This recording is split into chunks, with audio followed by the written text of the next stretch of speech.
The title and the thumbnail of this video contain the probabilities that Trump will be re-elected in November 2020. Now, I can't actually say what those probabilities are because they're being constantly updated by a program going out and grabbing those probabilities. So whatever it says in the title and thumbnail, that's the most current number that there'll be.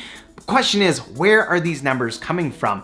This is a number coming from the market. The market says this is the probability that Trump will be reelected. And so in this video, I want to explain what that means. What are these probabilities? Where are they coming from? Why should we trust them? And is there any evidence that these probabilities actually predict the outcomes of an election?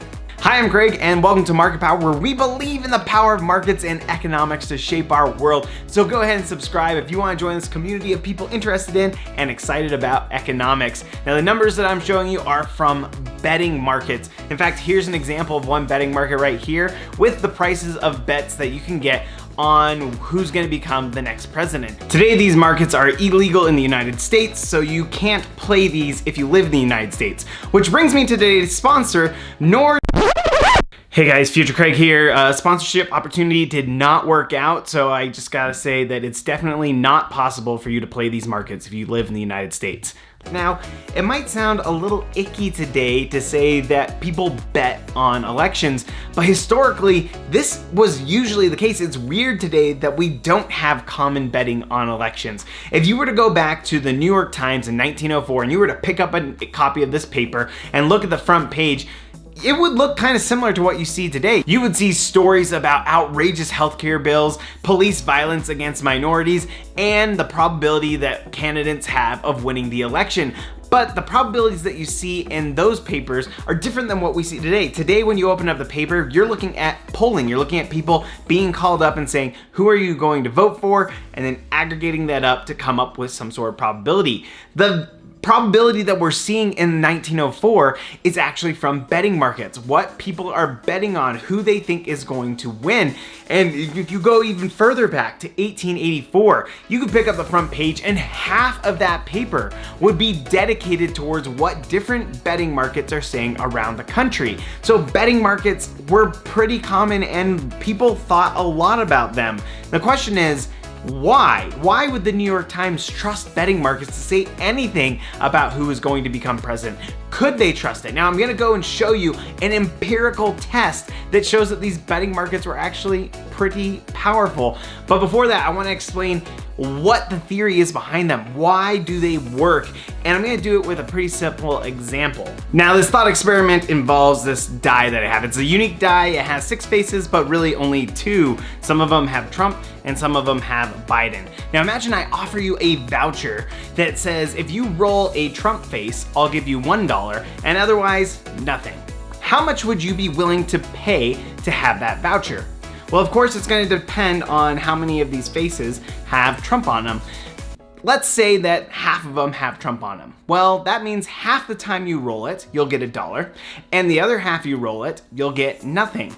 So that means on average, you're getting 50 cents. So for you to just break even, you should pay 50 cents for that voucher. Because if you paid more, on average, you would be losing money. And if you paid less, on average, you'd be getting a lot of money. So let's say on average, you're gonna pay 50 cents for this voucher. Now let's go ahead and change the die. Instead of having 3 Trump, 3 Biden, let's go ahead and cover up one of the Trump faces with a Biden face. So now there are only 2 Trump faces and 4 Biden faces.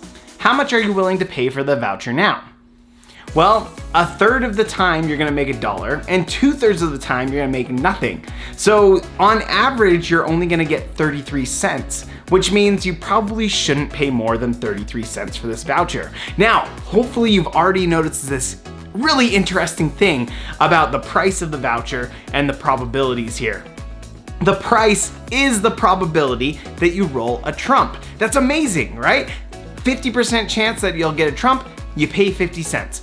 33% chance you'll get a Trump, you pay 33 cents. So the price, given the way that we've structured this, reveals the probability of who ends up there. Now, we know what the probabilities are when you look at these faces. What if you don't know which die I'm rolling? I might be rolling the one with 3 Trump heads and 3 Biden heads, or I could be rolling the one with 2 Trump heads and 4 Biden heads.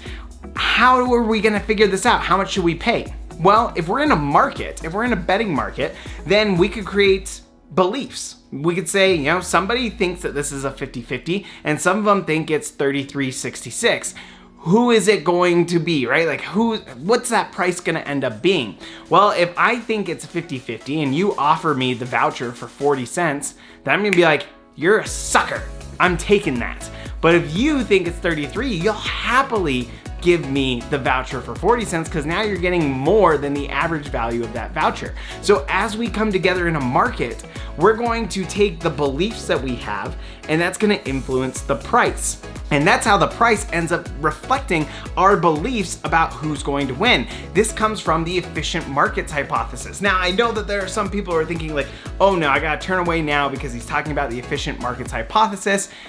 Guys, it works in this case, okay? I know that some people think it doesn't work all the time, and it doesn't work all the time, but in this case, it works pretty well because the efficient markets hypothesis says the price of an asset should reflect all known information about the value of that asset.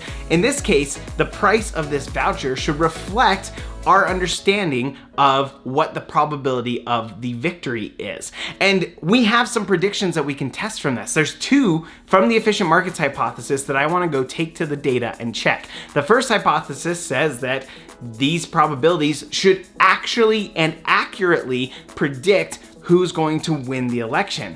The second prediction says that when there's new information, you know, this is supposed to reflect all information out there. So when something new comes and it's relevant to the election, then it should change the prices because it's going to affect our understanding of the probability of victory, which should then affect our prices that we pay for these vouchers. These vouchers are what these sites offer, and what we can do is go test these predictions on the data that's out there. Let's go back to those historical betting markets because this is a really cool way to test these. They don't have the benefits of modern polling or social media. These are people just betting based on what they hear on the streets. Now, the nice thing is they have an incentive to try and figure out what other people know, what other people think. You're putting real money on the line, and so you want to make sure that you're not wasting your money on some bad bet. Do they actually aggregate information correctly to predict who's going to win the election? Here's a simple test. Let's take the win margin and we'll just pick the Democrats for this. And we'll say Democrats win by this much or lose by this much. And then we'll take the odds on the Democratic candidate and we're gonna put them in a scatter plot like this. What do we expect, given the efficient markets hypothesis, that this scatter plot is going to look like? Where do we expect to see dots here? Are we gonna see them in the top left corner, top right, bottom? Where are we going to see them? Well, if the gambling odds properly predict who's going to win the election, then when the gambling odds are high, when they're further up, they should also predict a bigger win margin, so they should be further to the right. So we should see dots in this upper right-hand corner. Also, when the betting odds are low, that is, they're not betting on the Democratic candidate, then we should see that they're getting beat by a lot, that the Republican is winning. So we're gonna see dots down here in the bottom left-hand corner. So if these are good predictors of the election results, we should see dots going up in these two areas. Now, the cool thing is, two economists actually went back and collected data from the newspapers like that was reported in the New York Times, and they found what the betting odds were prior to the election. This is what they showed. I mean, this is pretty cool. We're seeing the exact pattern that we predicted when we were just thinking through this. But you know what really just like blows my mind when I look at this? It's that part right in the middle. That part where the election was basically a toss-up, where it didn't really go strongly in either candidate's favor. It was also the cases where the betting markets were putting the odds right at 50-50. They were nailing the fact that it was just a really hard election to predict. This is cool. This shows that these gambling odds actually do a pretty good job at predicting the election. Now the question is, how well do these odds do at responding to new information? So to look at how betting markets respond to new information, we're gonna look at the modern markets and see what happens when big events happen in preparation for this election. So one thing that we can look at is back at the end of 2019 when the impeachment hearings started. This was a pretty big event. This was, something that had been talked about for years, but then all of a sudden, wow, they actually got the impeachment hearings to start. And what happens to Trump's probability of winning the re-election?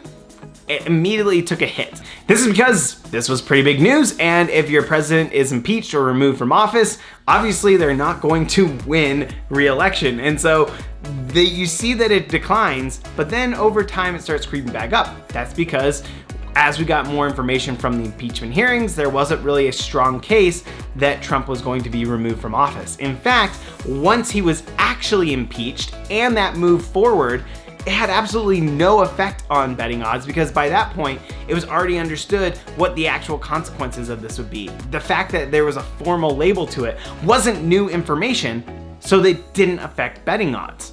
Really interesting here. Now, one thing recently has had a huge effect on Trump's probability of winning, and that was the Democratic primaries. As the Democratic primaries were going forward, the probability of Bernie winning was going up and up. Bernie was winning a lot of these early primaries, and so what was interesting here is that the probability of Trump winning was going up in lockstep with Bernie winning. But then Super Tuesday happened, and Super Tuesday was this pretty big event where Biden went from having basically no support to winning most of Super Tuesday. And so there's this huge swing in whether Biden was gonna win. In fact, that was what made the difference on Biden becoming the actual Democratic candidate. And that's when you see the biggest hit to Trump winning. The probability of Trump winning, at least, right? This was new information. This was unexpected. People didn't think Super Tuesday was gonna have that big of a swing towards Biden. And when that new information came forward, it was immediately incorporated in the betting odds, and Trump's probabilities of winning tanked. It'll be interesting to see how this continues going forward, but if you want to be a pseudo expert in the election and predicting what's going to happen, I recommend going and checking out the betting odds on either electionbettingodds.com, Predict It, you can go to ftx.com. There are all these betting sites that are trying to predict who's going to win, and you can go say like, hey, these are the probabilities I think there are that Trump's going to win. This is just another example of how markets and economics shape our world. If you're interested in more, go ahead and check out some of these videos that I'm putting right here. They'll really just make your day and hopefully get you giddy about economics like I am. We'll see you next time on Market Power.